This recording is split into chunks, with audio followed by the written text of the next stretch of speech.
incubators, their lives have been saved, and they all get dressed up in specially bought new gowns / clothes and dresses. The cradles are decorated in flags and bunting and everything, and big crowds are invited, and then they are given little paper diplomas. Okay. Wow. So, All right, that passes my benchmark. That's probably, really cute. I mean, to be honest, that's probably how Dr. Coney got his degree. yeah. But like I say, the original of all this stuff was in Europe, wasn't it? And it was this guy, Alexander Leon or Lyon. And then it was Cooney who kind of took it on and then took it to the States. But he was so popular with his things that he called child hatcheries, and that they wrote drinking songs about him. About how he was saving these children, yeah. And the reason his incubator was so much better than any of the other ones that he had is because you didn't really need to give it any attention at all. You could put the baby in there and it would be fine, because all you would have to do is feed it and wash it. There was like water pipes that went underneath it that would keep it warm, and then there was like air pipes that would pump the air through there to keep them kind of plenty of air there as well. Yeah, because maybe we should say why it is that premature babies need to be incubated anyway. And it's just that they've left the womb earlier than planned. And so you're trying to simulate the womb, essentially, aren't you? And it is that very stable environment around you, a huge amount of warmth, which you wouldn't normally get. That's why I think sometimes when you have to improvise an incubator, if you can't get to the hospital on time, or so I think there was a story of a nurse who had to transport a premature baby to hospital, and she improvised an incubator by fitting one box inside of another and then filling the gap with hot water. And so you just got to warm them up and keep the environment Was stable. that recently, Anna? Yeah, quite recently, yeah. That's Yeah, amazing, because that's how a lot of the early ones operated, in essence. When was this Leon guy? He was in patented his 1880s? 1889. He got his first patent. So there was a guy. There were a few before even these. Yeah. So there were some from the 1830s onwards, and then one of the really successful ones was a French obstetrician called Stéphane Tarnier, and his inspiration was going to the zoo because incubators were used for eggs, and he then worked with the zoo's instrument maker, who was a guy called Odile Martin. That was based on hot water as well, and double walls filled with sawdust to provide the temperature and the stability. Yeah. But yeah, nothing like as effective, was it, really? Negligible impact compared to when you had an actual incubator. Yes. It's a Lyon. And they did weird stuff, though. So in the Alexandra Lyon incubator, which, as you say, about 50,000 people came and looked and paid their due to look at these babies in its first year. When people came and looked, there was a report a journalist wrote about it. First of all, it's so funny how journalists write in a different way 100 years ago. So this was 1896. And he said it was very annoying because Lyon's explaining the science of his incubator, and suddenly we're interrupted by this wailing child, and it was described as an insignificant lump that was disturbing the neighbourhood. And he said it was hustled into a glass-windowed apartment called a baby's dining room by one of the nurses, and then a nurse put powder on its face with a powder puff, which I found so confusing. And he said she put powder on his face to bring him to a state of immaculate perfection, even though the baby was screaming and crying, and then gave it some milk. And I think this was just once a day they made them up. Just to stop being so red from all the screaming and stuff. It's just, Yeah. Because That makes especially sense. premature babies, they're very cosmetically. red-faced, aren't they? Yeah, cosmetically. Well, you want to see that they're looking like they're having a good time, even though they're premature, right? If it turned into a horror show, you would have it shut down. Like, what's going on with these babies? So Yeah, you just want to make sure they're fine. Do you know what? Cooney, when he accepted children, and again, this is a guy who, as far as we know, was not an actual doctor, he would bathe them in lukewarm water, and then, if they were capable, the article I read said, they were given a small dose of brandy, and then they went in. But that's, I mean, for a premature baby, I don't know. Like, maybe when Yes, they're you're right. teething. if you haven't even supposed to be born yet, that is Yeah. early to be starting on the alcohol. I normally don't have anything before 6 p.m, but I think not having anything before you're born is quite a good rule, isn't it? But You've I mean, got to build up a tolerance. yeah, I mean, that is just the absolute, definition of it was a different time in that, babies just were given alcohol. That was just the way it Yeah. was. In terms of what we're saying about it being a different time, which it definitely was. I'm going to quote directly from The Atlantic magazine now, who wrote a brilliant article about the Coney Island babies. Here we go. I'm just quoting now. The visitors at Coney Island approached Cooney's incubators with a combination of excitement and confusion. the doctor was frequently asked where he obtained the eggs gestated in the incubators, and he got the occasional request to have sexual intercourse with the incubator device in an attempt to conceive. Close quote. What? So people thought that, like a chicken incubator, you put an egg in there and it would turn into a child, but they also knew that children came from sperm and eggs, and so they decided to say, well, you can have some of my sperm if you need it. Is that what we're saying? I'm just quoting. I'm not getting into it beyond that. People apparently sometimes wanted to have sex with the incubators. I don't know if they were good-looking incubators. Well, it's just an act of generosity, isn't it? They think they're doing him a favour, that I will inseminate this incubator for you. People, men. We're talking about men. We're talking about gross men. Well, obviously it's not going to work if women do it. That is where the word incubator comes from. It's the beta comes from masturbator, doesn't it? Because that's... Same root. Same route. Wowzers. So Coney Island, which is where obviously this, one of these big exhibitions was. I just was looking up a few other things that they had at Coney Island. One of the things they had there was a recreation of the Boer War by 1,000 soldiers, including veterans from both sides, and it happened 2 or 3 years after the actual pivotal battle of the Boer War had happened. Wow. They were doing recreations. Wow. And the soldiers loved it because they were being paid, but they weren't being shot at. There was zero risk of them dying. And they just were doing a show now. And they had to pause it once a day because there was a horse race happening nearby, and the horses got freaked out by all the gunfire. So they had to just temporarily pause the Boer War recreation. They did the horse Did race. the premature babies next door not get freaked off by all the gunfire? I'm sure they did, yeah. It just sounds crazy. Sigmund Freud, big fan of Coney Island. Was The it? only thing about America that interests me is Coney Island is a quote from Sigmund Freud. He was obsessed by the idea of the debauchery that was going on behind the scenes there. He said it was almost like an epicenter of hedonism and sexuality. There were people trying to have sex with incubators, so he wasn't far off. Yeah? He's bang on, yeah. Does that incubator remind you of your father?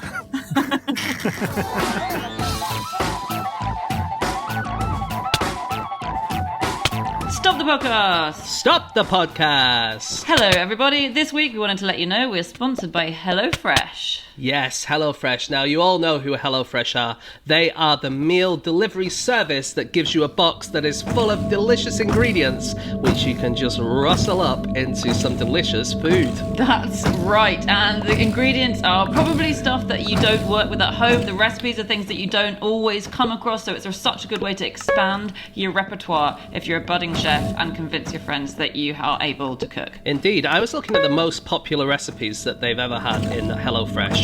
Prince Harry's chicken and bacon lardons pie. Now, I know what chicken and bacon and lardons and Prince Harry are. And pies. I know all those things. But then there's another one. Spicy Baharat roasted aubergine. And I've genuinely never heard of Baharat. No. And I just Googled it. And it is a simple Tunisian mixture of dried rosebuds, ground cinnamon, and often combined with black pepper. That sounds absolutely great. I mean, the rosebuds, never had a rosebud, so I can't speak for them, but I like the other two things. Yeah, so it is really interesting stuff, and you can steal Prince Harry's meals, or you can make your own, and they deliver all the ingredients to your door. It's super easy, lots of very quick recipes. So if you want to try this out, you can go to hellofresh.co.uk, and if you use the code FISH at checkout, you'll get 60% off your first box and 35% off your next 3. That's right, so use the offer code FISH to get 60% off your first box and 35% off your next 3 boxes by going to hellofresh.co.uk. Okay, on with the podcast. On with the show.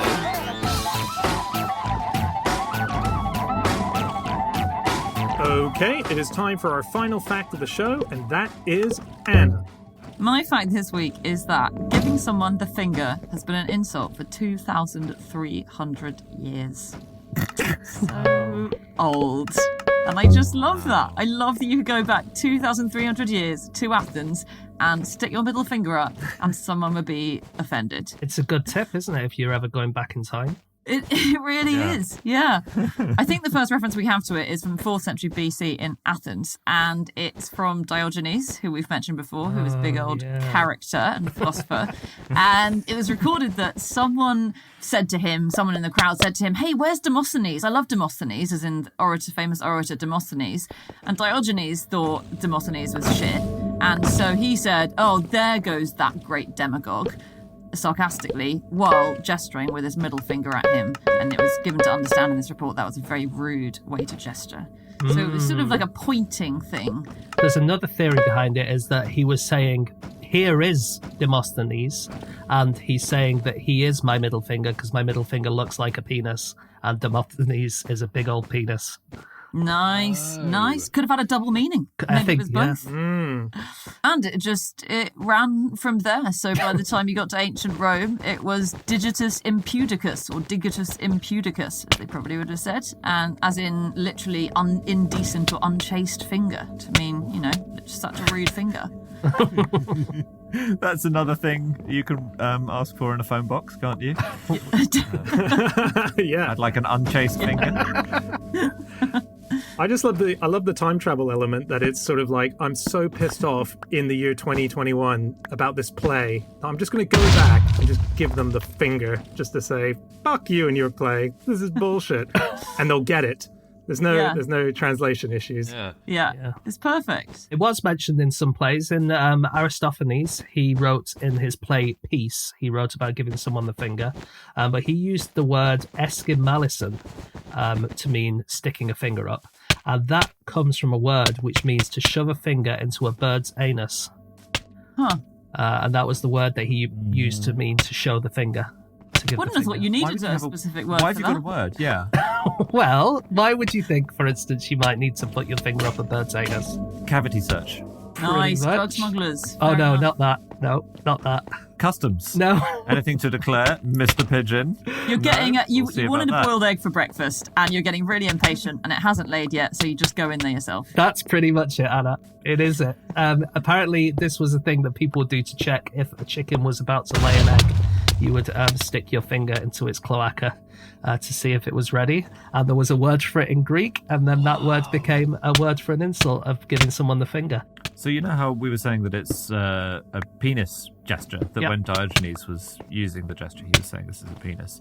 There is a theory, I'm not sure how firm it is, that just as we use our fingers to represent a penis, squirrel monkeys in South America use their penises as a finger.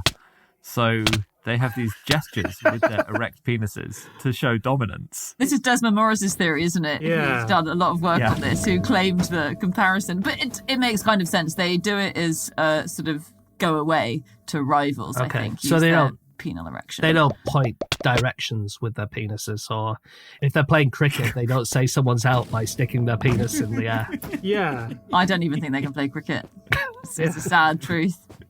It's weird, isn't it? Did you guys read this? And I don't know if I've been had, but the idea of a thumbs up in Afghanistan is virtually the middle finger that we would present to each other. And I'd never heard that before. And I know different countries have their variations, but I've never No, heard it the isn't. thumbs It is in up. lots of places. Because it's like and a thumb up the bum, basically, isn't it? But it's genuinely offensive. It's caused controversy in the past. I think in the 90s there was a minister in Bangladesh where it's also very offensive. So it's quite a lot of Middle Eastern countries and in West Africa. But in Bangladesh as well, a minister gave a thumbs up at the end of a parliamentary session. And I couldn't work out if it was quite a westernized minister who'd picked up the thumbs up in a friendly way. It seemed like it was. And he was like, hey, good job, guys. Well done. And there was this huge scandal afterwards where I think the Prime Minister was like, this guy's got to apologise. That is outrageous that he's done that.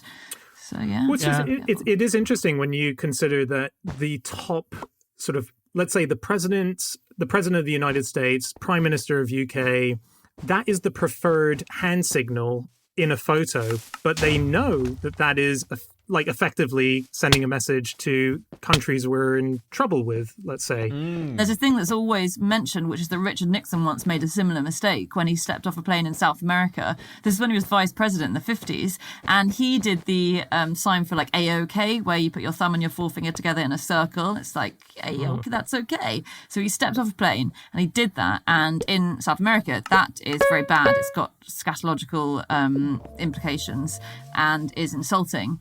And so the story goes he was very badly booed and it started the tour off very badly. I can't find any instance. I mean, literally every book, every article, every history says that. I can't find a photo. And B, this was when America was doing some seriously dodgy stuff in South America, and they weren't super popular anyway. It was famous, this tour, for him being sort of spat at and sworn at and having stuff thrown at him. So I think the implication that, they were just upset because he did the, that circle with the fingers gesture, it's probably concealing a lot of other stuff they were upset about as well. But yeah, if anyone's got a photo, I'd love to see it, because it's repeated all the time. There was a study done in 2019 about middle fingers, which I really like, and it was trying to work out whether the penis connection of Diogenes actually holds water. And it was an experiment testing whether the middle finger primes people to think about either penises or the word penis, okay? And it was basically, they showed participants, either an AOK sign or a middle finger, and then they showed them a word with a couple of letters missing. They showed them PEN and then ... So the idea is that if they had seen the middle finger, and then when they were shown PEN, they completed it more often with penis instead of, penny or penne or other words that began PEN, then that was an example of priming, okay? And the study showed that people did not, as a result, think more about the word penis. They didn't automatically leap to it, even after seeing a middle finger. They did if they had been shown the finger bang gesture, which is where you put one finger into a hole you've made with your other hand.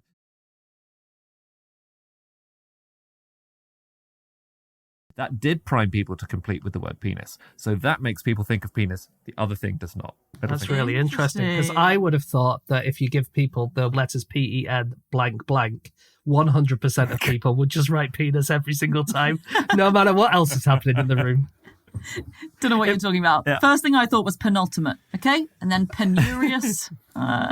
These are not 5-letter words.